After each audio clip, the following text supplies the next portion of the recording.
Well, new business turns up at last.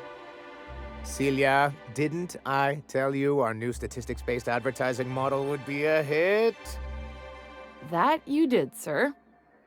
How can yield improvements of 26.7% not quicken the pulse? How can 32% cost savings not moisten the loins? You've often posed these very questions. Clear my schedule. This newcomer has a meeting with me.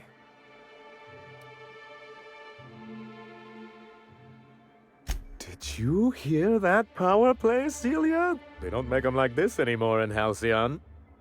I only hope you don't judge me by my handshake. Now, what business brings you here?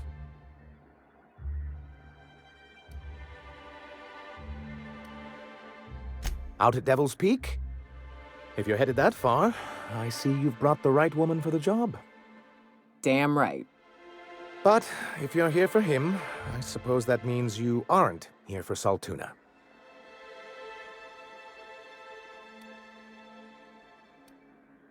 Now, there's no need to humor me. I'm used to this particular letdown. I had hoped that livening up our advertisements with enticing figures would draw the other corporations back to our bosom, but it seems we're back to the drawing board.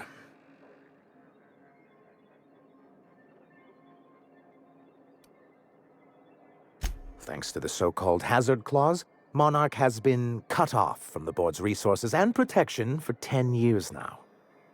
So-called is right. We've got our hazards, but we're still here, damn it. The board took off without so much as a thought for the folks left behind. Now, we've kept ourselves in business by trading with individual corporations, but given the off-the-books nature of those transactions, such arrangements are precarious. You talk like Graham. Freedom always sounds nice, doesn't it? It makes a rather pretty slogan. But if you sit down and tally up the costs, how you provide for yourself in the absence of aid, how you protect yourself from a hostile galaxy, it starts to lose its shine. Indeed. Mr. Nandi here has a rather ingenious plan to get MSI restored to the board. On our terms, mind you. A lot of good that'll do. They'll just find another reason to turn tail and abandon you. Not if we secure the proper safeguards first. And if our advertising scheme hasn't borne fruit, then perhaps it's time we took matters into our own hands.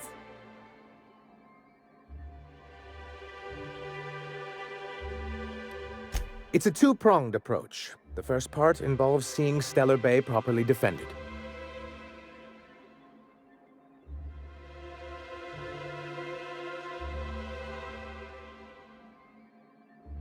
And a Mantisaur problem, and a Marauder problem. Many problems, but they can all be solved with a Bolt 52 cartridge. If you can get us what we need to rejoin the board, starting the Bolt 52, we'll be able to become one of the most productive and secure cities in Halcyon. And you'll have a powerful ally on the board.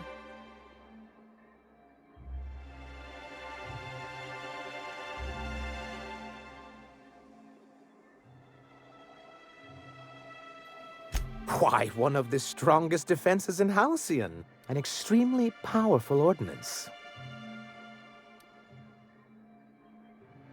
I'll need to gather some supplemental materials, but I mustn't get ahead of myself. You do tend to do that. The Bolt 52 will be in the old arms building southwest of town, which used to be part of Stellar Bay before we had to move our walls in. And these days, it's overrun with marauders and raptidons.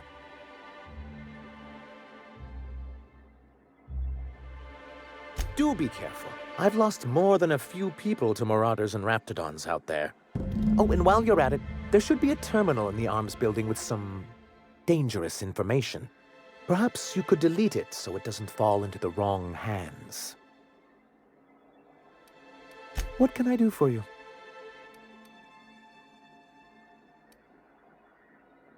I see. And was his delivery of the MSI authorized greeting up to snuff? Well, that's excellent. I'll see that your feedback makes it into his review. What else can I do for you?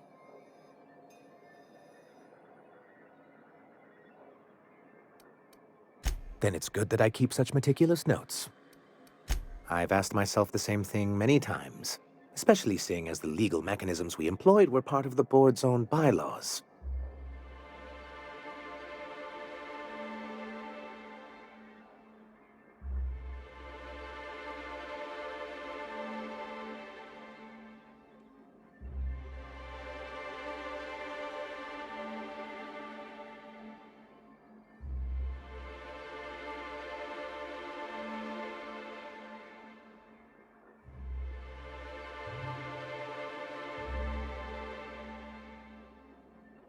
Not intentionally, though that's technically true. For many years, this planet was home to as many corporations as Terra 2. Back then, it was known as Terra 1.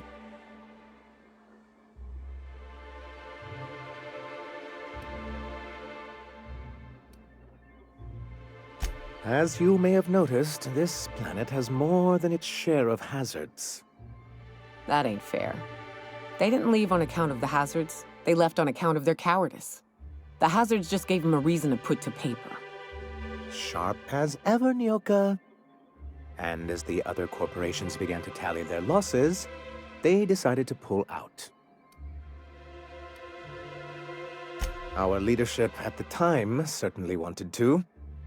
But there were others of us who saw an opportunity. The chance to improve working hours and conditions, to reform MSI from the ground up.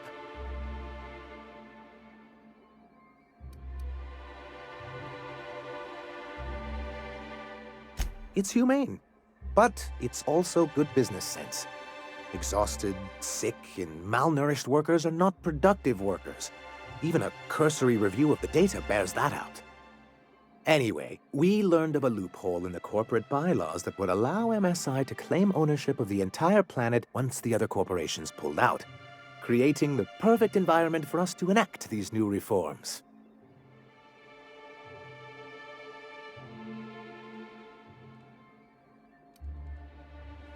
That's what I thought. But the senior executives laughed in our faces and insisted we'd be relocating to Terra 2 along with everyone else.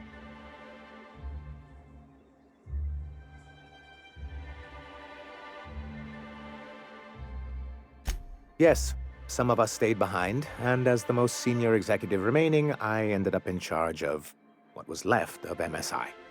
I moved forward with our planned reforms, as well as our strategy to assume ownership of the planet. Yet not long after I renamed it Monarch, the other corporations dislodged us from the board and began an official campaign to paint us as lawless savages.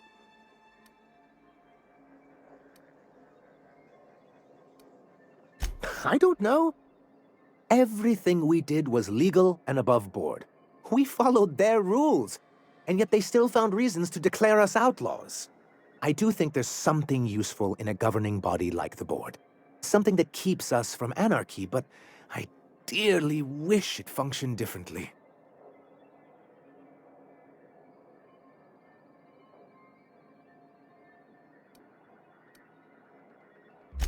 Why wouldn't anyone? They own nearly all the resources and infrastructure in Halcyon. Yeah, that'd go a long way toward rebuilding our homes. To be on the board is to be part of the colonial community, and being cut off means slow strangulation.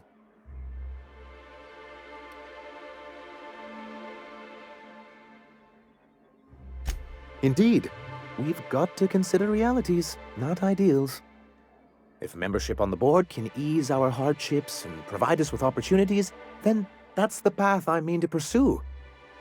Besides, I'm hopeful that additional leverage on our part will allow us a more equitable relationship. Don't get ahead of yourself, sir. Yes, it'll be easier to explain once we have the Bolt 52. My hope is to maintain the reforms we've managed here, and who knows? Perhaps once we're restored, we could spread them to other corporations. Straight bullshit is what it is. A fabrication rich folks use to preserve their investments by leaving a lot of people here to die slow. Nyoka has the right of it. It's a legal provision that gives the board the authority to cordon off any planet or location that it deems dangerous. For the greater good.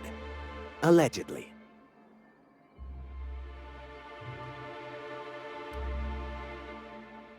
Monarch may be dangerous, but it's hardly the wasteland the board describes it to be. Whatever the board's goals, the greater good has little part in them. He and his followers call themselves the Iconoclasts. Lawless anarchists, all of them. If anyone on Monarch deserves the reputation the board's pinned on us, it's them.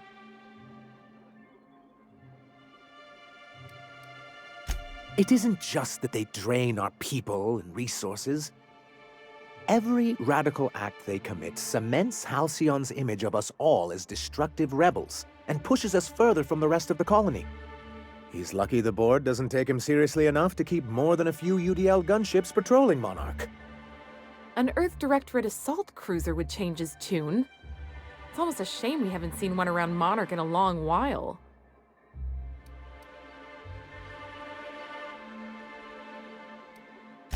Why wouldn't anyone? They own nearly... To be on the board is to be part of the colonial community. And being caught up... I'm not a man to put pride before progress.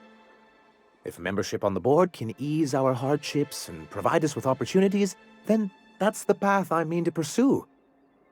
Besides, I'm hopeful that additional leverage on our part will allow us a more equitable relationship.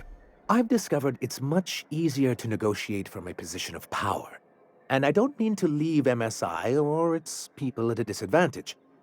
My hope is to maintain the reforms we've managed here, and who knows? Perhaps once we're restored, we could spread them to other corporations.